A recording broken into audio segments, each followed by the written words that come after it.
What's up, everybody, guys? How's y'all day going today? Mine is going fantastic. And with the NFL honors starting tonight, we are going to do my predictions for who I think is going to win the awards. Starting with AP Assistant Coach of the Year. The nominees are Joe Brady from Buffalo Bills, the offensive coordinator, the defensive coordinator from Philadelphia Eagles, Vic Fangio, defensive coordinator from Minnesota Vikings, Brian Flores, and Aaron Glenn, defensive coordinator from Detroit Lions, and the offensive coordinator from the Detroit Lions is Ben Johnson. Who do I think is going to win Assistant Coach of the Year? I think all five of the nominees did an amazing job this year, honestly. Brian Flores had the Vikings defense, one of the better defenses in the league.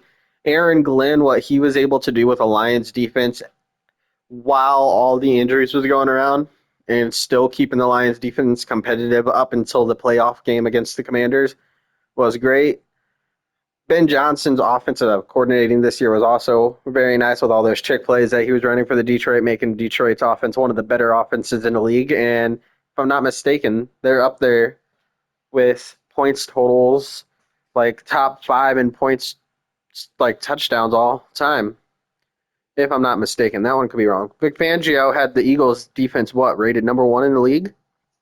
Eagles had the best defense in the league, I'm pretty sure. And then in a retooling year, Joe Brady had the Buffalo Bills offense firing on all cylinders, have the potential MVP in Josh Allen, along with James Cook, who blossomed into a really great, had probably one of his better seasons this year as a running back, and then with a wide receiver group of nobodies. So, in my opinion, I think the AP Assistant Coach of the Year is going to be Ben Johnson. He was the most highly sought after head coach candidate this year. Had the Detroit Lions, one of the best offenses in the league, and I think it's going to go to Ben Johnson. So next we have the AP Coach of the Year. Dan Campbell, Detroit Lions, Kevin O'Connell from Minnesota Vikings, Sean Payton, Denver Broncos, Dan Quinn, Washington Commanders, and Andy Reid, Kansas City Chiefs. Kansas City, obviously, they're in the Super Bowl. Went 15-2, lost to the Broncos the last week of the season. As they were resting their starters. Beat the Texans in the divisional round, and then beat the Bills in the. Of course, he deserves it. I mean, of course, he should be a nominee. He's in the Super Bowl. Dan Quinn, what he was able to do with a rookie quarterback in Jaden Daniels after possessing the Washington Commanders, who were god awful last year, and the first year of the new ownership group. Dan Campbell, 100%. Dan Quinn, 100% deserves to be up there. I agree. Sean Payton, what he was able to do with a rookie quarterback and offense who is below league minimum, that have the offensive line but awful running backs, awful tight end room, and serviceable wide receivers. Only great wide receivers being Cortland and Marvin Mims, and Marvin Mims is helping his development. He was getting really good towards the end of the season, but also having a top 10 defense in the league with a bunch of nobodies. There was Patrick Surtain and a bunch of nobodies, and a lot of those people on the defense blossomed this year, like Nick Bonito and Zach Allen. They all went higher. Yes, I do think that's more on Vance Joseph than Sean Payton, but what he did with the Broncos, everybody expected the Broncos to be one of the worst teams in the league this year, in contention to being the number one pick in the draft, and then they end up making the playoffs in the last seed, taking the Bengals spot.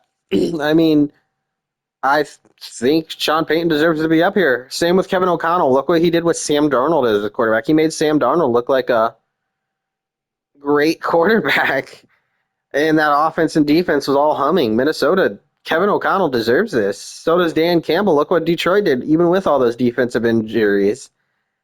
Even with all those defensive injuries. I mean, I would grant it that because I think Dan Campbell had the best coordinators in the league, too. So how much of that success is on Dan Campbell? We will know that next year, but I think Dan Campbell's a phenomenal leader of men, and he's a great head coach, too. But as sad as this is for me to say this, because I really want Sean Payton to win it, and I think Sean Payton should win it, it's just so hard to find an argument for anybody else but Kevin O'Connell to win this. They were 14-2. Was it 14-2 or 15-2? I don't remember. There's 17 weeks of 16 games. Yeah, there's 14-2. Both losses coming to the Detroit Lions. Or is he 14-3? I don't remember the Vikings record, honestly. Might be 14-3 because they lost to the Rams too. Yeah, they lost to the Lions twice and the Rams. So 14-3, the fifth seed in the playoffs, second best record in the NFC, third best record overall.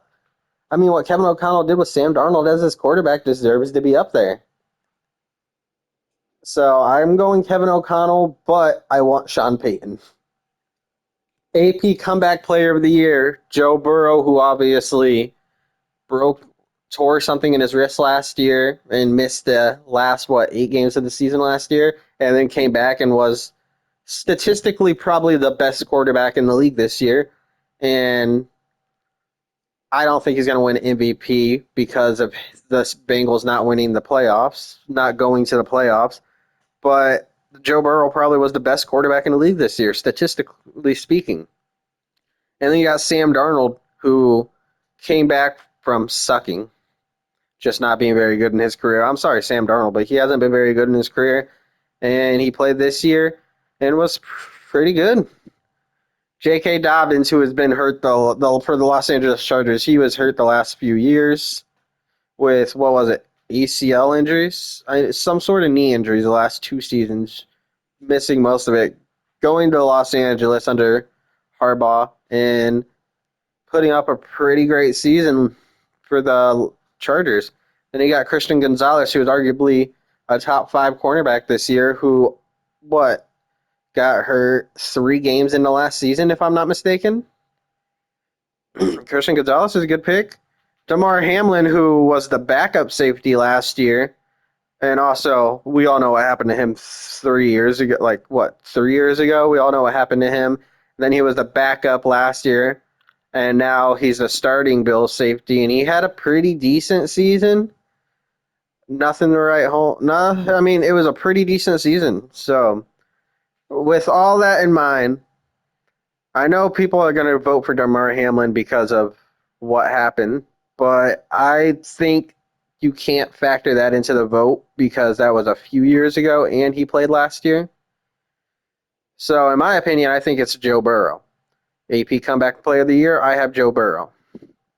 AP Defensive Rookie of the Year, you got Cooper DeJean from the Philadelphia Eagles. What can you say about him that hasn't been said?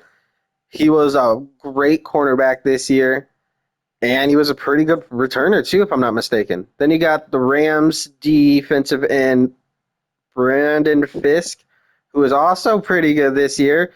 He's also paired alongside Jared Verse, who is also a linebacker from the Rams too. So we got 2 Rams, and I didn't say that we even got Quinyon Mitchell from the Eagles here. 2 Eagles cornerbacks, a linebacker from the Rams, and a defensive end from the Rams. I mean, that's a great draft class for both teams. And then you got Chop Robinson from Miami Dolphins, which honestly, I don't know much about him. I haven't heard much about him this year. But I think the two obvious picks that you would pull out in this list is Quinyon Mitchell, who was one of the best corners. I would also say he was a top 10, top 5 corner this year.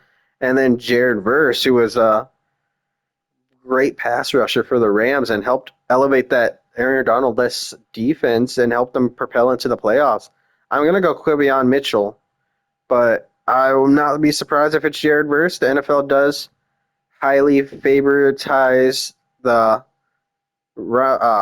pass rush, but I think it should be Quinyon Mitchell. AP Offensive Rookie of the Year, Brock Bowers, who is the Vegas tight end. He had a phenomenal season this year. He broke the tight end rookie catch record. He might have broke the all-time rookie catch record, if I'm not mistaken. He had a pretty solid season. Then you got Malik Neighbors, who was also up there, and he had a 1,000-yard receiving year with 5 different Giants quarterbacks this season, and he still got 1,000 yards. The Giants got themselves a stud. Then you got Brian Thomas Jr. from Jacksonville. He had 1,300 yards and 13 touchdowns, if I'm not mistaken. I don't know off the top of my head. I should have brought the stats up. But he also had a phenomenal season. And then you got Bo Nix, my quarterback.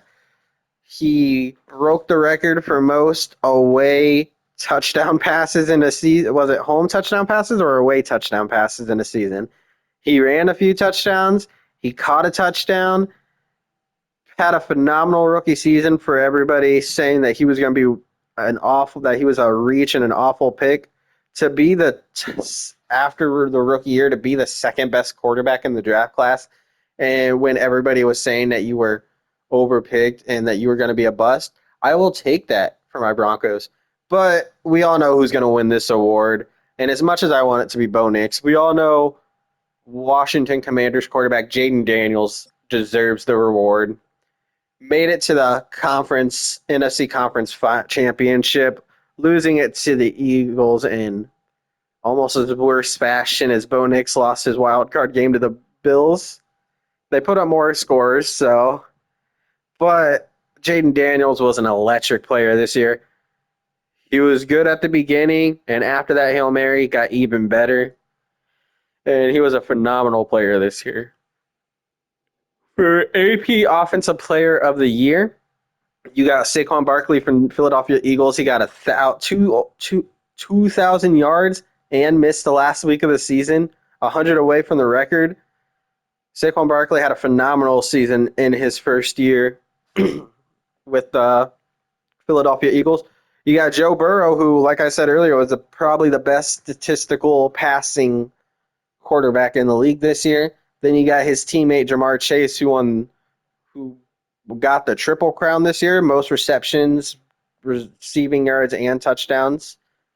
Then you got another pair of teammates in the Baltimore Ravens, Lamar Jackson. Not much needs to be said about Lamar Jackson. We all know who he is. Threw, 3 interceptions all year, and all of them were deflected. And then he had a phenomenal rushing season, phenomenal passing season. Lamar Jackson is just that guy. And then Derrick Henry, who has also got, 1,900 yards this year? I mean, this is a stacked Offensive Player of the Year vote, but I think it comes down to 2 people for me, and I think I'm going to go with Jamar. It comes down to Saquon Barkley or Jamar Chase for me. Not saying that Lamar Jackson or Joe Burrow don't deserve it, but I really think it comes down to the skill positions to me because actually I think Offensive Player of the Year is going to be Saquon Barkley. No, this one's hard for me to pick. I'm gonna go with Saquon Barkley. Yeah. AP Offensive Player of the Year for me is Saquon Barkley.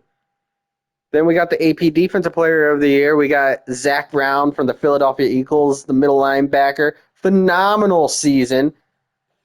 That was a great season from someone that I didn't expect him to come with this season. I don't think I've heard about who he was before the season started, and then he comes out top 3 in tackles, a few picks, a lot of clutch tackles. The dude was phenomenal this year. Myles Garrett, we all know who Myles Garrett is, a freak of nature. He had 13 sacks this year? Maybe 12? I don't remember. Then you got the league leader in sacks this year, Trey Hendrickson. 17 sacks on the season. He had a phenomenal season, being the only player on that Cincinnati Bengals defense who showed up week to week. And then you got TJ Watt. He was slower the last 4 weeks of the season after the last 3 or 4 weeks of the season after he got injured, but he toughed it out and still played. But none of those guys is going to get this award because call me biased all you want. I don't care. I voted against 2 Broncos already, but this award is a Bronco. This award, Defensive Player of the Year, is going to Patrick Surtain II. PS2 is winning Defensive Player of the Year. The best cornerback in football. There's stats out there saying that you would have more likely of a chance to complete a pass if you threw it at the ground going towards him. You're more likely to throw. The percentage is better for you to throw the ball to the ground again than throw the ball to him. Patrick Surtain letting up what 200 less than 300 yards all season, and then let two maybe one touchdowns all season, leading the wet on top of all that, having zero missed tackles. Patrick Surtain following some of the best wide receivers in the league, holding the best wide receivers to the league to pedestrian like numbers. Patrick Surtain is the defensive player of the year. This is the year we bring it back to the corners. And then for the one that everybody's been waiting for, AP Most Valuable Player, the MVP award. We got Saquon Barkley, Philadelphia Eagles. What more can I say about him than I haven't already said today? Joe Burrow, Cincinnati Bengals. What haven't I said about him today either? Lamar Jackson, Baltimore Ravens. And Jared Goff, the Detroit Lions. Jared Goff had a phenomenal season with the Lions this year. And then the guy, the man, the myth, and the legend who has my vote for MVP this year, Buffalo Bills quarterback Josh Allen. I really think it's 1A, 1B with Josh Allen and Lamar Jackson. And honestly, I would be okay if we did what we did with Peyton Manning and Steve McNair the last time and have co MVPs because I think both players deserve the MVPs. Lamar Jackson had a phenomenal season. Josh Allen had a phenomenal season and a retooling year. I think Josh Allen is going to get the MVP, and I do think he deserves it. I do think Lamar Jackson deserves it, but I think Josh Allen's going to get it mostly on the back of voter fatigue. Just like when Joel Embiid won the MVP in the NBA over Jokic in a year, Jokic was phenomenally better, like statistically better when Jokic was statistically better than Embiid. Embiid won MVP because of voter fatigue and they didn't want to hand Jokic his third in a row, and then turned around and hand Jokic the next year's one. I think Josh Allen does deserve it, but I do think he's going to get it on the back of voter fatigue, which I'm okay with because I think both guys. I think we should give co MVPs to both guys. I think both of them are MVPs, but my vote is for Josh Allen. Anyways, comment down below what you guys think is going to happen. who you guys who has your guys' vote. Let me know. Spark your conversation down below, and I'll see you guys on the next one. Thank you guys so much for watching. Like, comment, subscribe, all that good shit. And I am signing off. Peace out.